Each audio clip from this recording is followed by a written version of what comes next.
Why would a high-stakes meeting between two world leaders be dictated by a simple piece of clothing? It sounds absurd, but that's exactly what's happening. The world is watching as Ukrainian President Volodymyr Zelenskyy prepares to meet with Donald Trump.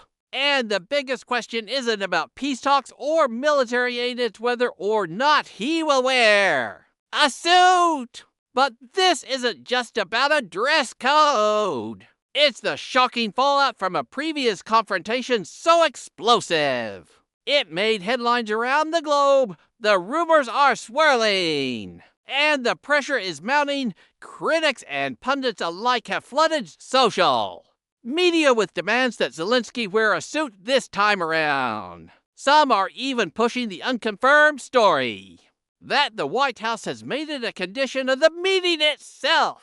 Online accounts claim it's a matter of formality, saying the presidency is an institution that demands the highest level of formality. Others took to X to voice their frustration, with one person writing, "Hopefully Zelenskyy wears a suit this time and says thank you, and doesn't have outrageous demands to some. The suit is a symbol of a willingness to negotiate for peace.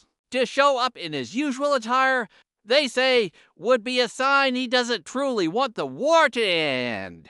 But to understand why a suit has become such a hot-button issue, you have to look back at the original dramatic blowout back in February. The atmosphere in the Oval Office was anything but diplomatic. What was meant to be a quiet meeting suddenly erupted into a fierce and dramatic confrontation. Voices were raised as Trump and Vance began berating the Ukrainian leader, accusing him of not being grateful enough for the U.S.'s support, for at one point, Trump cut him off, saying, "You've done enough talking, you're not winning this, you gotta be thankful you don't have the cards." Vance piled on, asking him directly, "Have you said thank you once this entire meeting?" No. The tension started the moment Zelenskyy walked into the room. As he arrived at the White House, Trump made a snarky remark about his attire.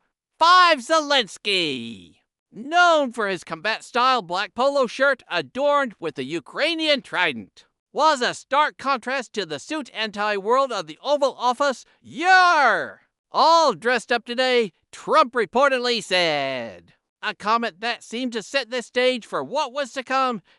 But that wasn't the whole story. As the meeting spiraled, the clothing itself became a flashpoint. Brian Glenn, a correspondent from a right-wing network, directly confronted Zelenskyy, asking him why he wasn't wearing a suit. The moment was captured on camera, and the journalist's question was met with a smile from J.D. Vance. Zelenskyy's retort was swift and memorable. "I will wear a suit after this war finishes," he said. "Maybe something like yours. Maybe something better." His response perfectly encapsulated the very reason for his attire. For Zelenskyy, his combat-style clothing isn't a fashion statement, it's a powerful political one.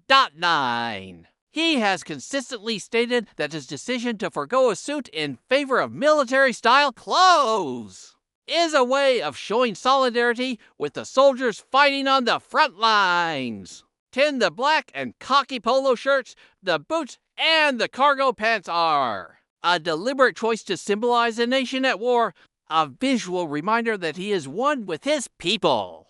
In his view, a suit would be disrespectful to the soldiers sacrificing everything for their country.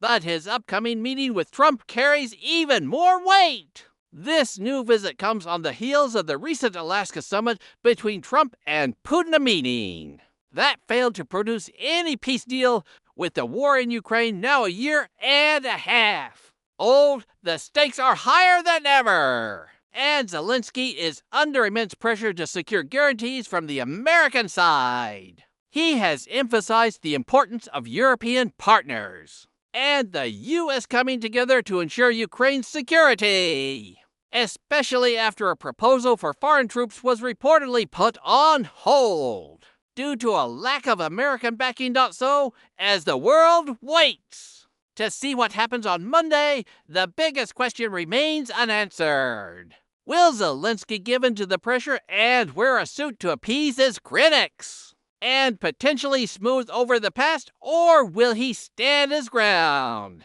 continuing to wear his military-style clothing as a powerful symbol of his nation's fight? The controversy over his outfit is more than just a dress code. It's a symbolic clash between two worlds, one of rigid diplomatic formality and another of a nation in the trenches. And the choice he makes could signal more than anyone realizes.